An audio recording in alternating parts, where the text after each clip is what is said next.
All right. Cool. So, welcome everyone. This is another exciting guest speaker session here at the Execution Lab.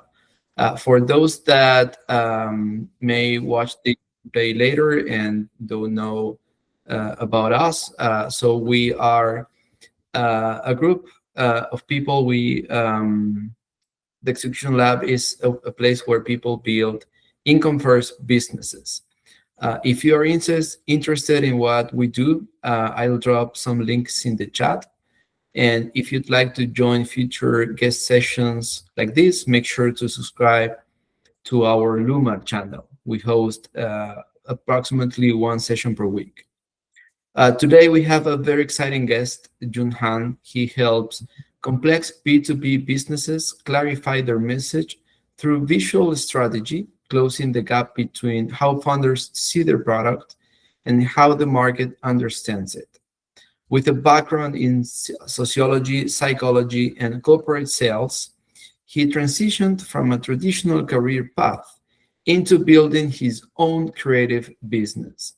Today, he helps leaders communicate value with clarity, confidence, and real impact on revenue. Jun Han, thank you for joining us today. I love when people get creative and build extraordinary stuff, and your business is extraordinary. It's a clear living example that can be done and achieved. So yeah, really excited about having you tonight. And yeah, the stage is all yours. Welcome.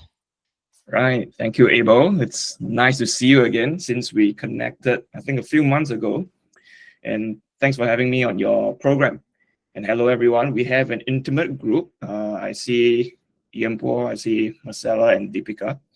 So why don't we do this? Instead of doing this as a talk, we could have a more interactive session, right? Jump in along the way anytime you wish, and then I'm happy to answer your question. What I'm going to do today is just to share my background, my experience, and my own thoughts that I don't typically see on social media, right? The script that you see about building your own business, entrepreneur, achieving success. You kind of see like the templated stories told in slightly different flavors and different seasoning. But I think what I want to share with you is a little bit more personal. And along the way, if you have any questions, just jump in. So I think let's start by doing this. Since it's a very small group, and Abel and Roy, you could also chip in. I'd like to ask about who you are, what you've been doing, and what got you here into this program, right? It's very cool to see all of you. I want to hear about your, what's in your head right now. So who you are, what you're doing. Maybe you're a student or you're working in your career, and what got you here today. So since Yembo is our first guest, maybe, would you be happy to be the first to share? Okay, hi, good night, everyone. My name is Yambo, and currently I'm pursuing my master's degrees in computer science here in Vancouver. And yeah, I knew Ever because he's one of my mock interviewer. And after that, he introduced me about this kind of program.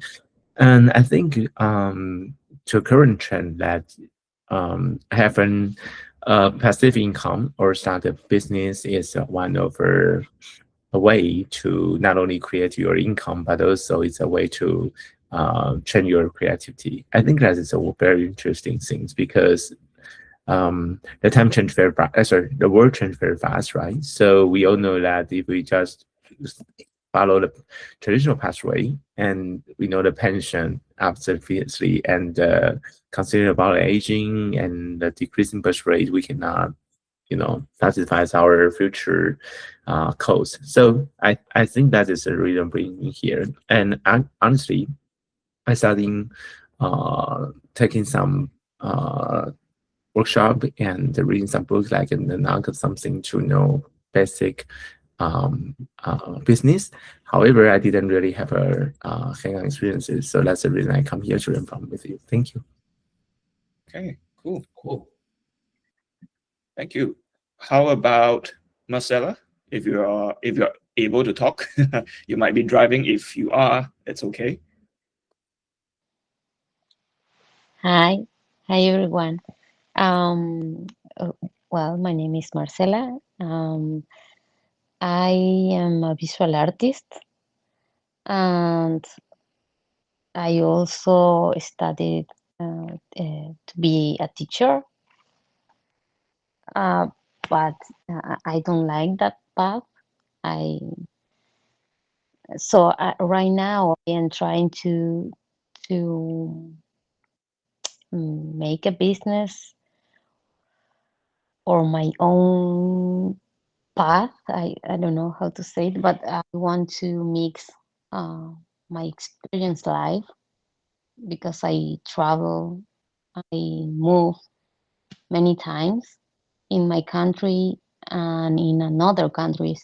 So with that experience and my knowledge in art, I want to, I don't know, um, I started like helping women that are in transition, uh, and using the art like a way to um, um, like expression, you know. Mhm. So Yeah. that's my story. Thank you for sharing. Did you say that you are in art? You do visual art? Yes, I do. Nice. I mean, that this is very close to what I do. So it could be, a part of your next step, or I hope it serves as an example for your reference and thinking. And, Uh, I've been where you are, where I don't know what I want. I don't even know that my skills can become a business. I was an employee, and like you, I didn't really like what I was doing. I was thinking when I graduated at 25, and in Singapore, let's say you retire at 65, that's 40 years. Do I work 40 years for people? I know that I need to make money, but it felt like that's not enough for me. So I took some time similar to where you are right now, trying to figure out what I want to do, where I can go. And I'm still figuring out. I have my own business. I'm still figuring out, still adding, changing, removing things as I go. So it's a whole journey of exploration, and I promise you, it's going to be very fun. Okay. How about thank Deepika? you. Where are you at? And tell us about what got you here today. Hello, everyone. I'm Deepika, and I'm a digital marketing consultant. I have almost 10 to 15 years experience in that field. And last year, I started my independent journey, like entrepreneur journey. I registered my business as a sole proprietor over here.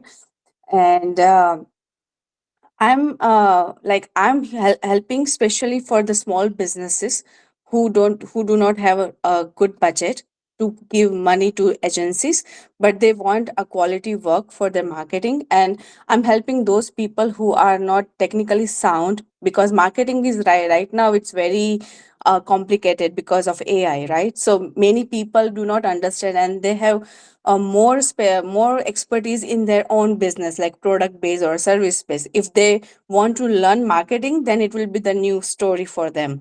So I want to be a marketing ally for them as a like a partner, and I would like to help them. So I'm here to grow my business. Like I just know the insights that how I grow my business, because I'm here since 4 years, but in Vancouver just 2 years. So I'm not well aware with the different networking events or how to leverage the network. And because here business or a job, you need a networking, otherwise you will never get job or a business without referrals and everything. So I just want to know that, because in India it's a different scenario to get job or like business, but in Canada it's a different thing. So I'm just accommodate myself, and I want to start my journey over here. That's why I'm here. Fantastic. Thank you for sharing that. And I think you put that value proposition for your business really well, right? You talked about people's pains.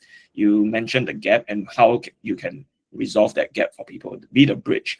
so to speak. So that's fantastic. And I think, part of my story is also bumping into the right people at the right place at the right time.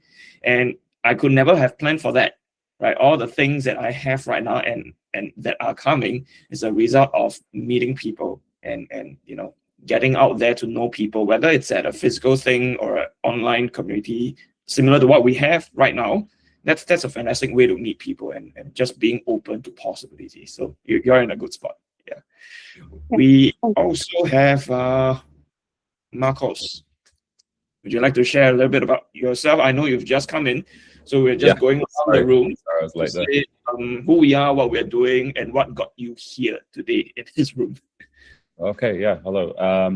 I'm a little under the weather, so I'll keep it short. But yeah, I found out about this event through Abel, and the topic was interesting to me, or looked interesting to me, so I wanted to hear more and just kind of learn from it. Also, so I mostly work in like tech startups, and as a product guy. And kind of dabble with design and things, but I'm curious, what opportunities, what I can pivot to in the future.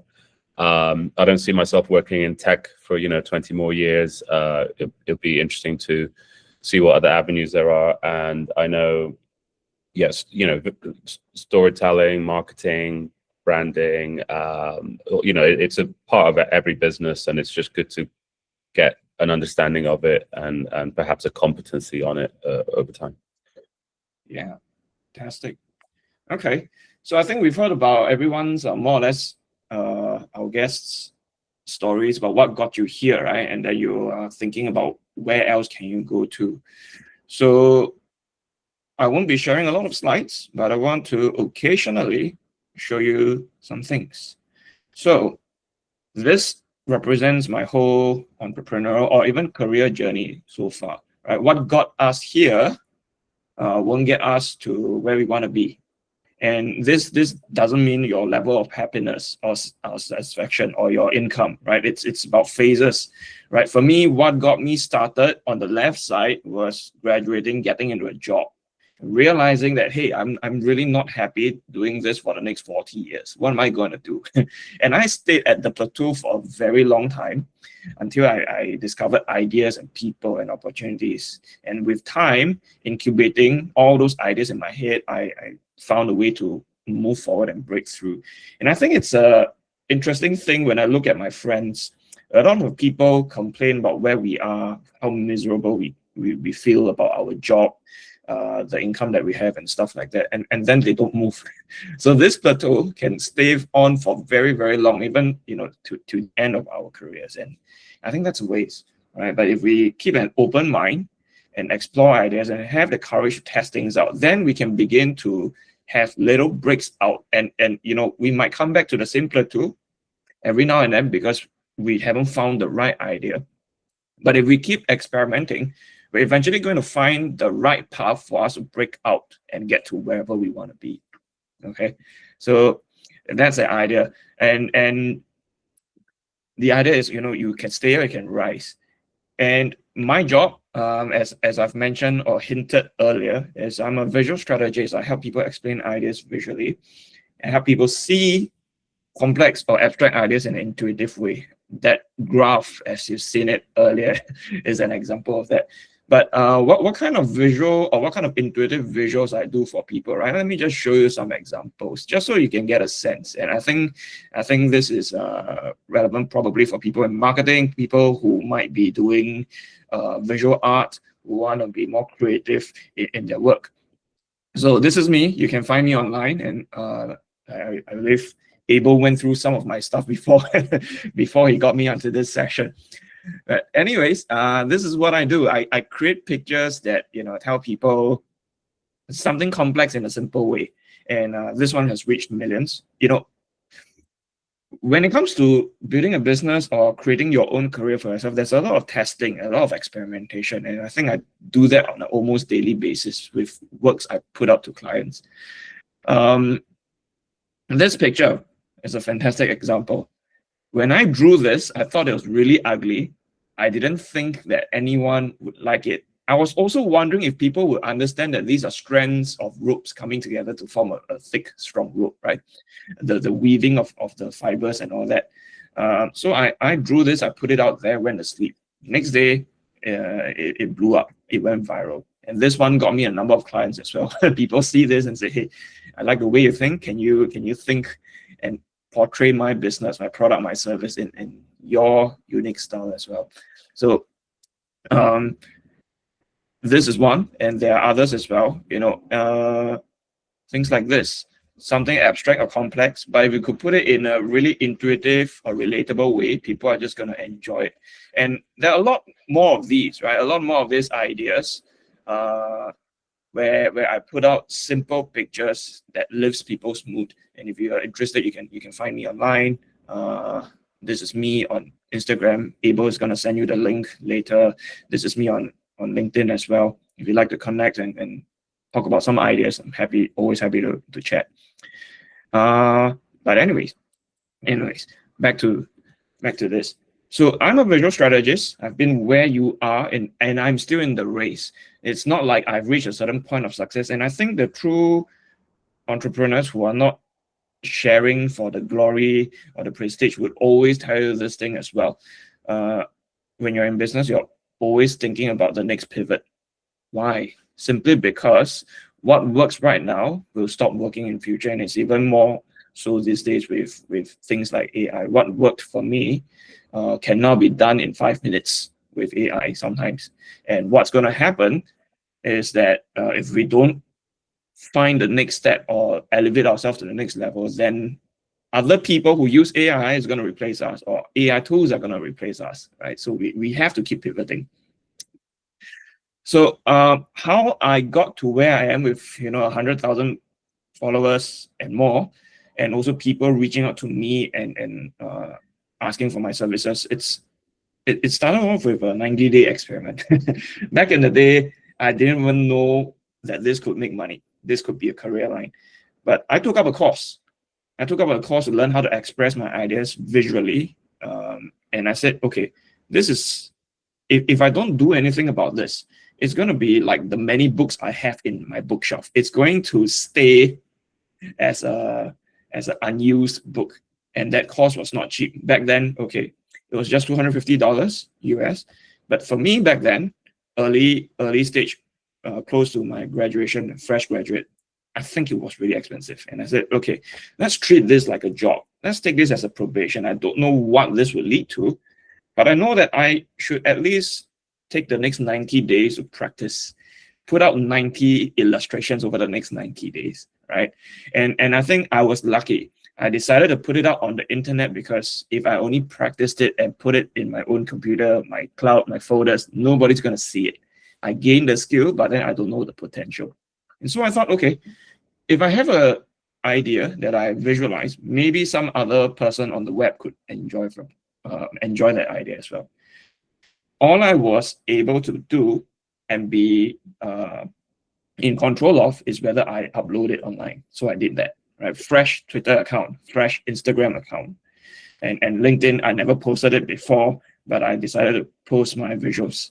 And to my surprise, within the first 6 hours, 30 people liked my very ugly first picture. If you scroll all the way down in my Instagram, you see that very ugly picture. And the next day, the same thing. And the same thing. A fresh public account grew from just very static images. And most of them are strangers, right? The following, even now, most of the people who watch my stuff are not friends from my personal life, but strangers. So if you're building your own business, hey, there's a lesson here, right? It's sometimes you need to find your right people and target audience and target customers outside of the people you know. People we know, people I know, begin by asking me, what are you doing?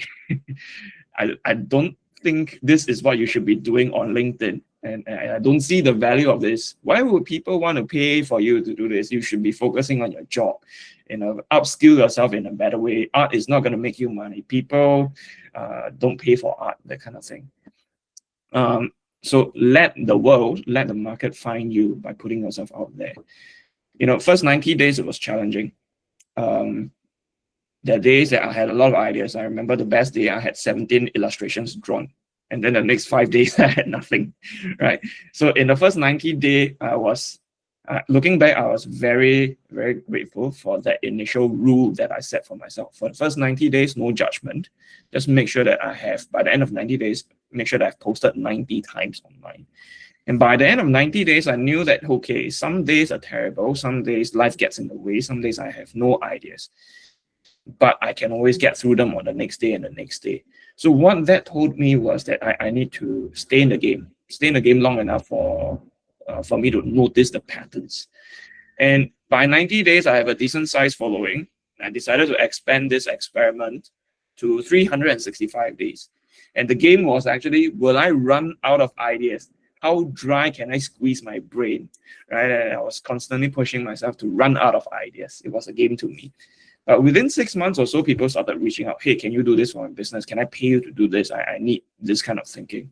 So by the end of the first year, I had 2 or 3 clients. And I know that, okay, if I ever quit my job, if I ever get retrenched, there's something here. You know, so the next idea I want to share with you is follow the signal. Follow the signal.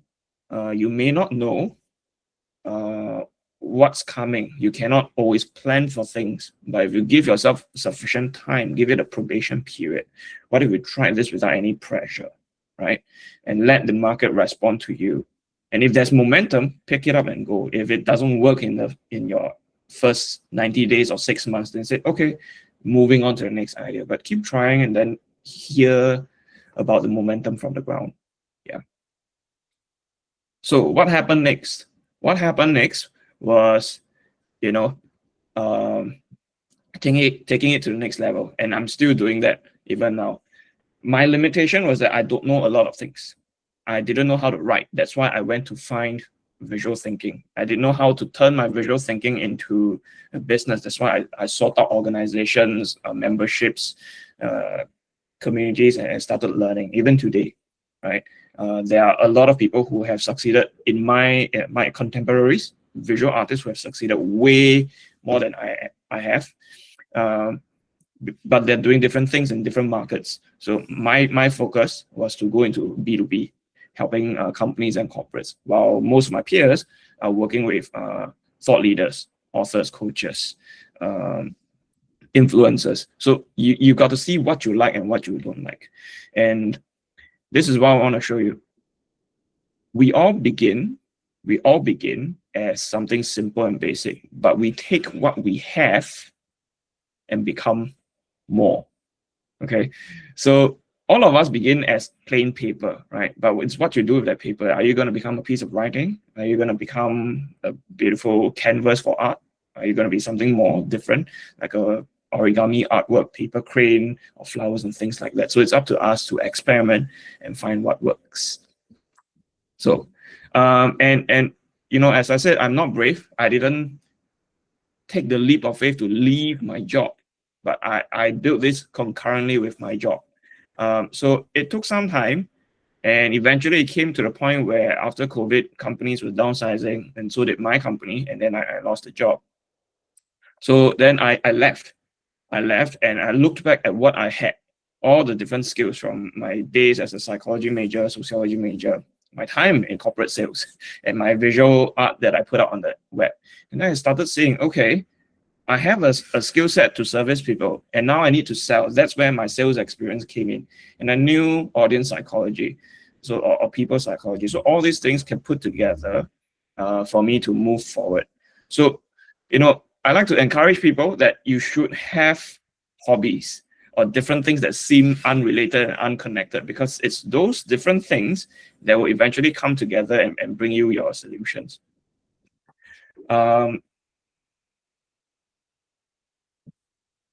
There's also the idea of, you know, what if we fail? And I have a perfect example for it. I have a friend who's a coach right now. She came from Korea. She is an executive coach, but she's not a coach all the time. She started out coming to Singapore from Korea to work. She's in the advertising field. And she decided that, okay, I had enough of being an advertiser, and she left to be a coach. Didn't work out. She ran out of funds. What happened? She needed to pay for her life, right? She went back into advertising, corporate role. And now, just 7 months ago, she left, went to travel the world. And when we caught up last month, so that was 6 months after she left her second stint in the corporate world, she told me that she's in a great place. Why? Because things finally clicked. She's a Korean, she's traveling the world, but there's demand now. She's found a group of people who needed her. She was working as an executive coach for expats, especially in America, people of color, Asians, minority races. And all those things connected for her because she is an expat. She is not a typical American. She is working with coaching companies in America, providing corporate executive coaching for leaders who need to know how to rise as an executive in corporate America. So all these things she didn't expect, but now came together that worked for her. So things have to take some time before they connect. So sometimes what's next is unknown and scary, but lean into it. If you know, like me, if you lost a job, then say, hey, what else is there? And the idea of having different hobbies, right? I have friends who lost their job and then they didn't have anything else. So the only path for them was to find a next job. The only path for them is to continue in their career.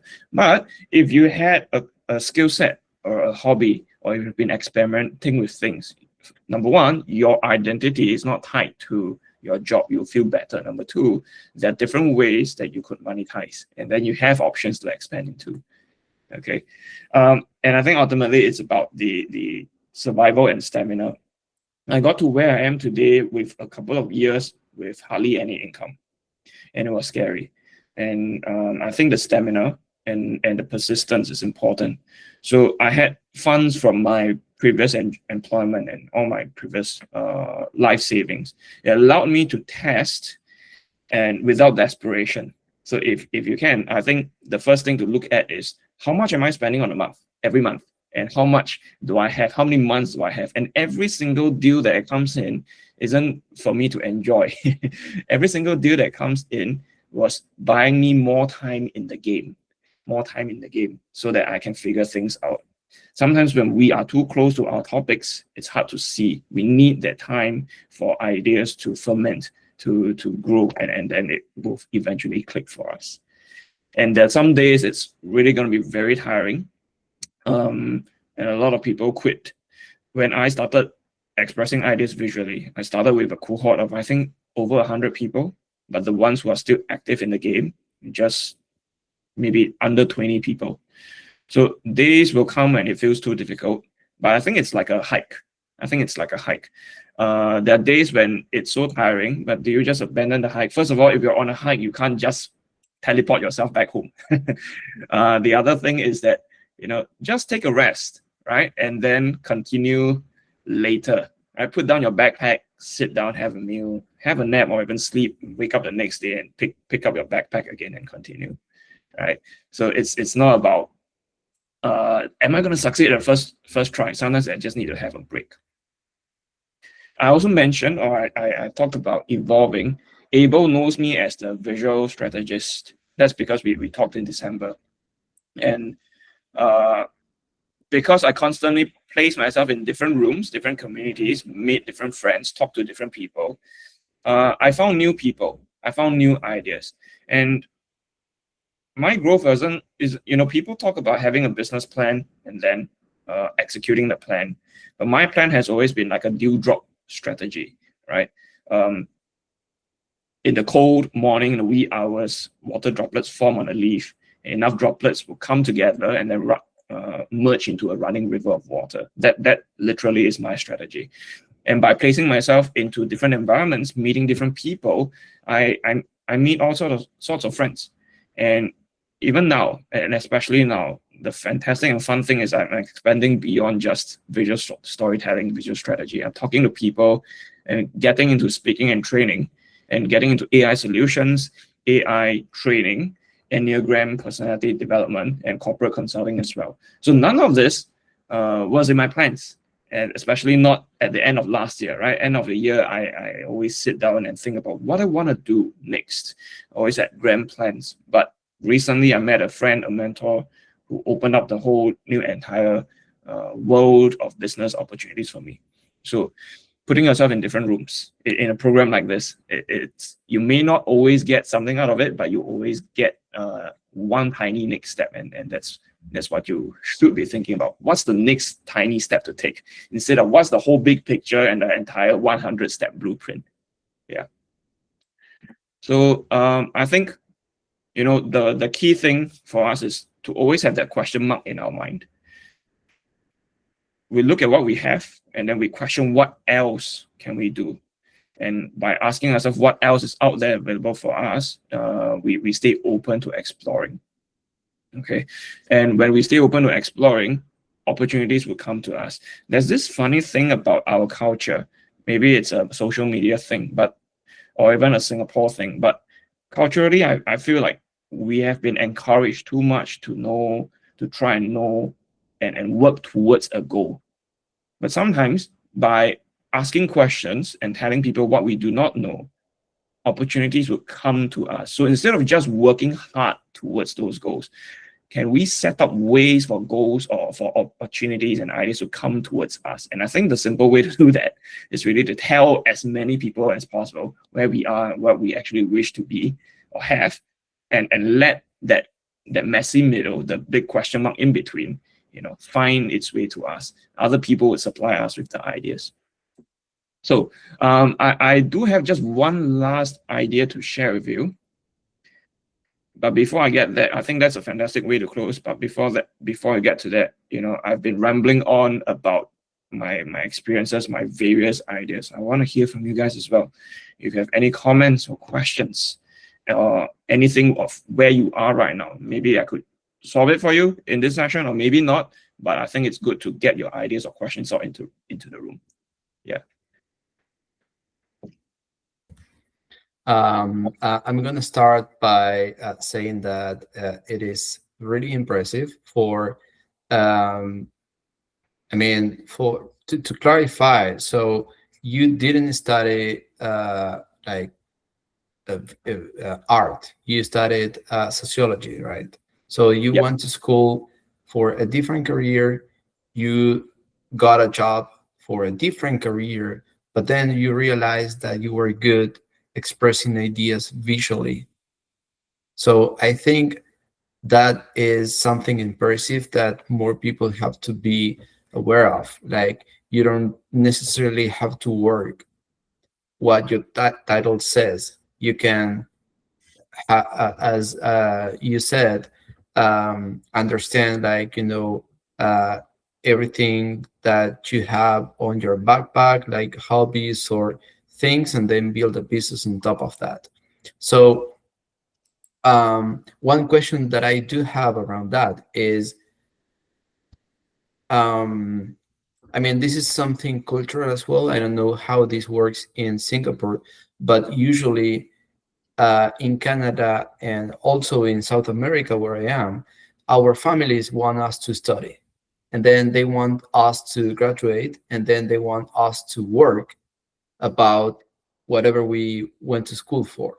So is that the same in Singapore? And how did you, cope with that? Yeah, it's the same in Singapore, right? We have the typical career plan or the education plan. And I think for Singapore, we grew from, we are a young country, right? After we were founded 1965. There's no, we are that young. We've just crossed into 60 years, 61 years this year. So back in the day, right, nobody knew what's going on. The nation was built from scratch, and people here were simply tradespeople, laborers and stuff like that, for most part, right? Traders or and stuff like that, laborers. And so when they think about how do we get our children a better life, it's difficult. And the only thing they know is what the government tries to push. Get your kids to school, get them to a certain form of diploma or degree, learn a skill, and then go out to work. So that's the only narrative that our parents knew. It's the same journey. What I like to encourage is, yes, that's important. And for us in Singapore, your diploma, your degree, or your certifications, those are keys. Those are keys to open doors and get us into jobs. We may take that, we may like it, but then that's just a first key. We have more than one key. We can build our own keys. So that's why along the way, play with hobbies. Don't just do what you are, focusing on in your major or your degree. Don't just focus on your job. If you have alternatives or completely different things out there, and you may not know that they could be monetized, right? But for one, it gives you a better sense of who you are. Number two, when you have different things, they'll connect and you find ways to make money and make a living out of it. Yeah.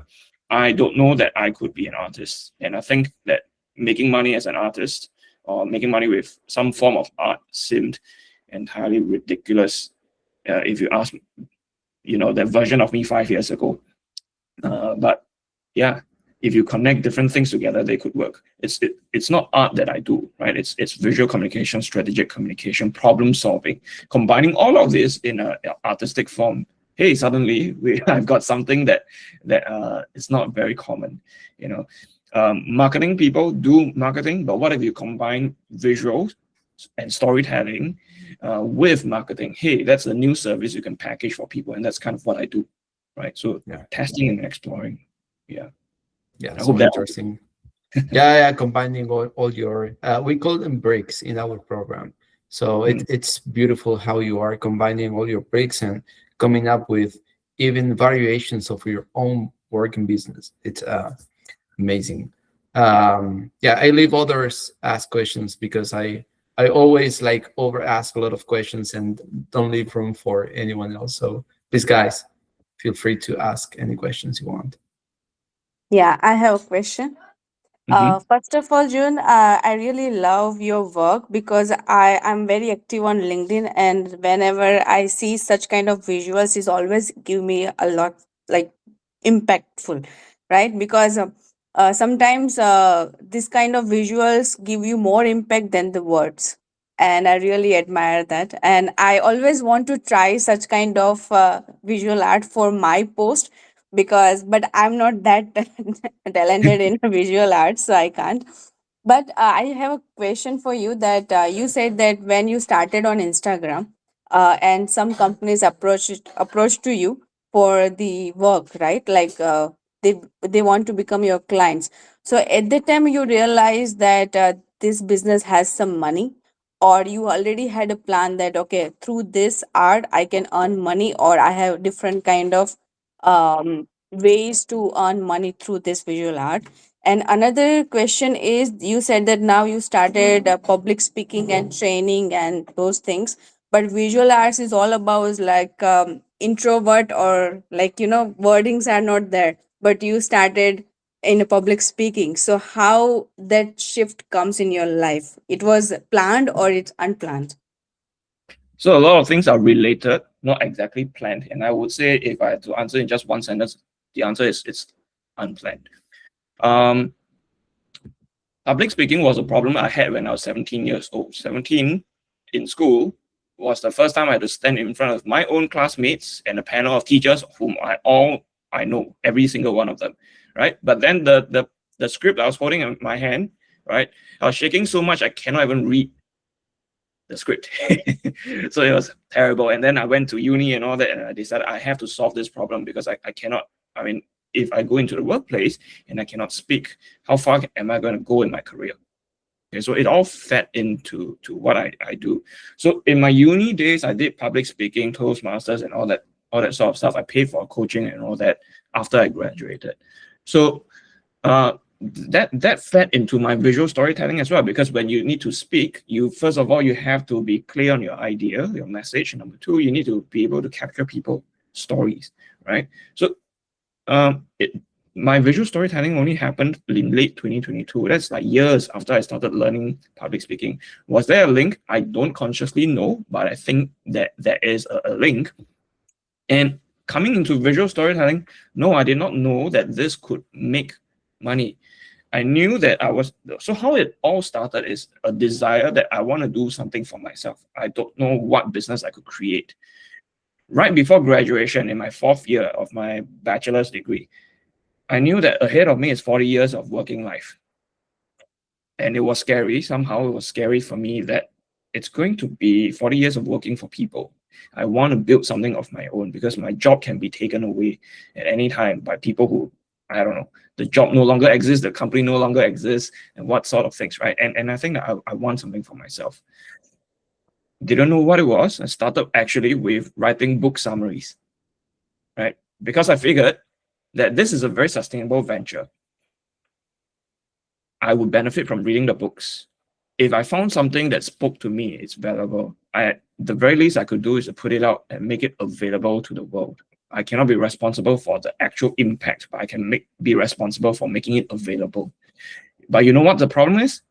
I was a terrible writer. So when I look back at my content I wrote 1 month ago, every time when you write it fresh, it always looks good. But you look at it 1 month ago, you question, hey, what the heck am I writing? Right. So that was my problem. And then I discovered visuals, right? There's a different way of expressing the ideas.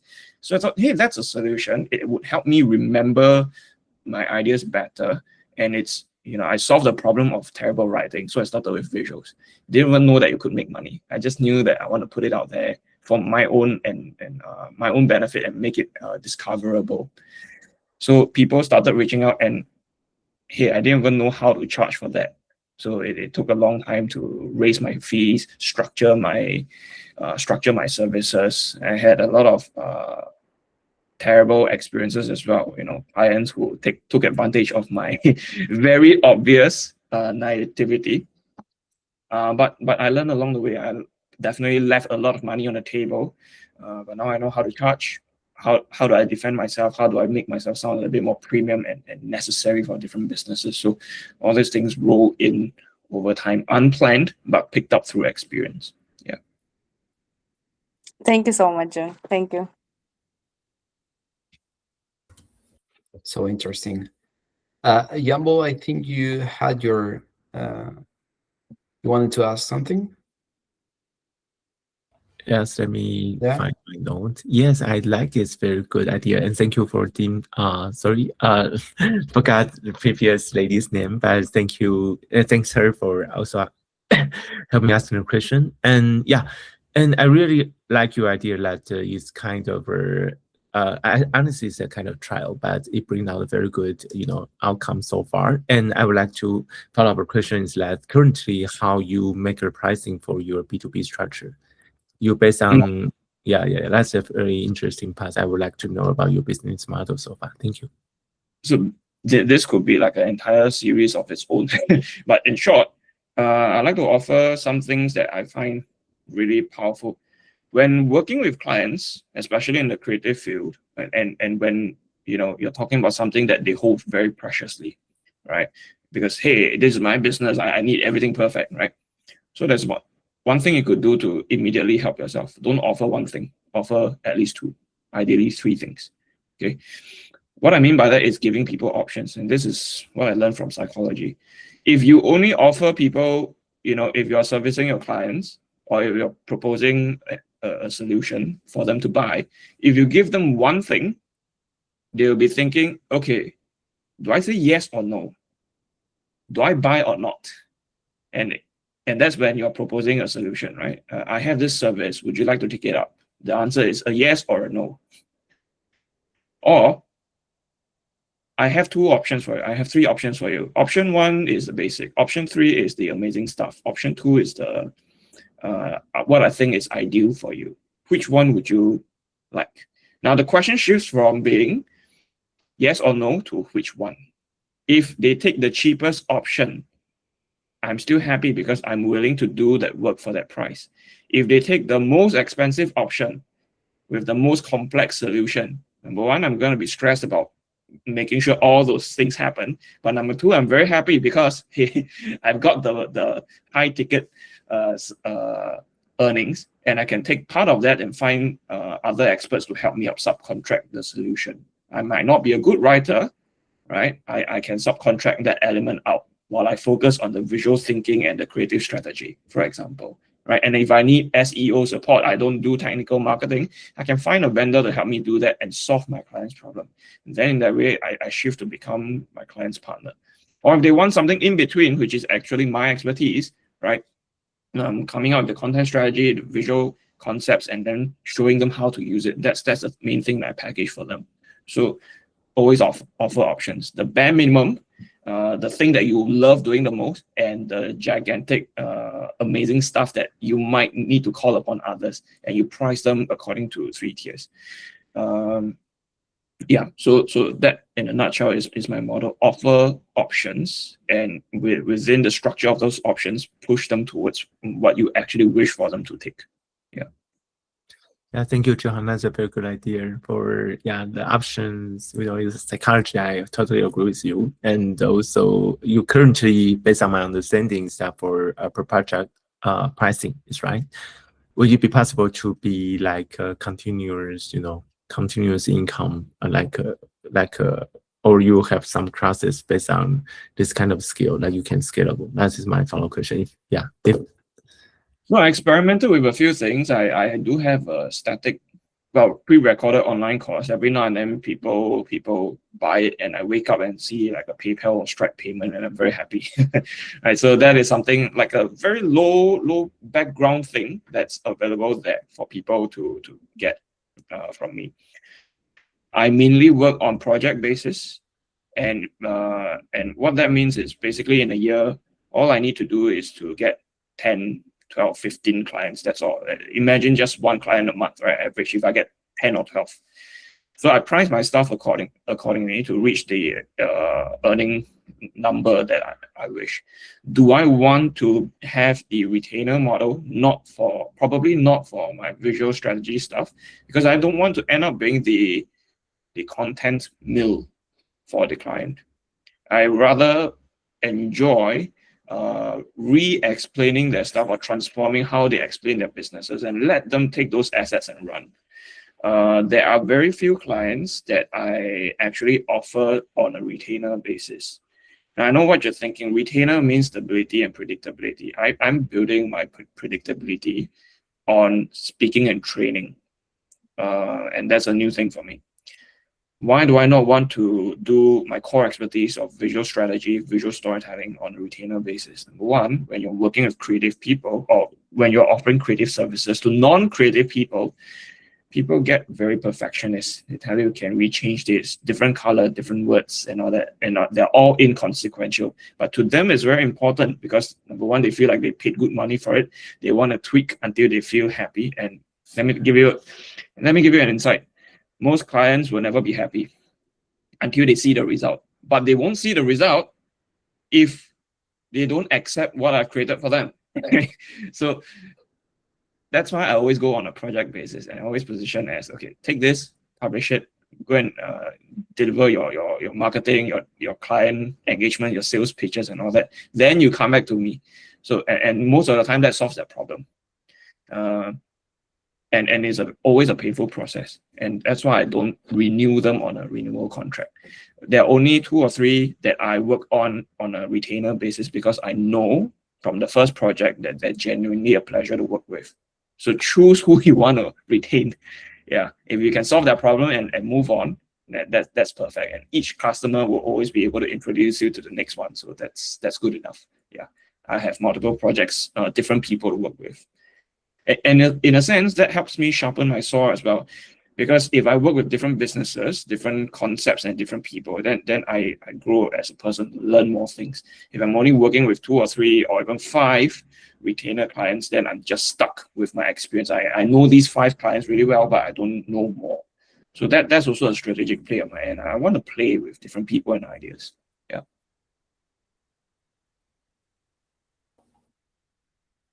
Nice. Any other questions, guys? Well, if you have questions, you could always shoot me a message. Happy to chat, as long as it's not some deep dive stuff that steps into Abel's territory. Abel is a fantastic and experienced entrepreneur. But yeah, anything related to marketing, communication, visual strategy, I'm happy to talk to you about it, or growing a personal brand on social media. I think I'd like to share one more concept, right, to really cap off all the things that we've explored. And it's this idea of, it doesn't matter what you are right now, right? Sometimes you may feel like you're ahead, sometimes you might feel like you're behind, and you look at your friends. You could think that, oh, I'm just a very simple crane while my friends are looking like a sophisticated peacock, very beautiful. How do I get there, right? You want to compare, and then you feel miserable about that. I think, yes, it's important to progress, to compare ourselves to higher level stuff, but if you only do that, you're missing the point, because ultimately you are more than just the form that you are in right now. You are the material, you are the paper. You can always unfold and refold yourself into something more. And I think it's not about trying to move from being a very simple looking crane into a peacock, but even beyond that, what else? So that question mark is the thing that you're always looking for. What else can I transform myself? What else can I be? And if we remember that whatever form that we are at, if we can unfold it, no matter how beautiful we are right now, if we have the courage to unfold and experiment and refold into something else, I think that I think is a true value and true gift that you can give to yourself, recognizing your potential and the possibilities out there for you. So that's my hope for you. Don't be the peacock, be the paper. Yeah. So nice. Thank you so much, Jun Han. This has been great. I deeply admire not only your work, but your career and your determination to build something on your own terms, even though you decided to do this when you were very young. And you're still very young. So I'm like very impressed. And yeah, I think, what you're doing is great, and it's a great example for others to see that it is possible, with, of course, enough determination and skills and creativity to combine all those skills into something that eventually people are willing to pay for. So yeah, thank you so much for being here. After this meeting, I will share your information with the group. So if you guys want to connect with Jun Han, please do it. He shares beautiful content on LinkedIn, almost on a daily basis, I think. So and thank you for being here. If you have any other questions, please send us an email, and I will try to get you in touch with Jun Han. And yeah, I'll see you on the next session. Right. Thank you, everyone. Thank you, Abel. And I hope this was enjoyable for you. Good luck with your entrepreneurial journey. Keep going, and I'm sure you'll build something amazing for yourself. Thank you. Cool. Thank you, Jun Thank you, Han. guys. Thank you so much. Have a See ya, good, bye-bye. Thank good you. day. Yeah. Bye.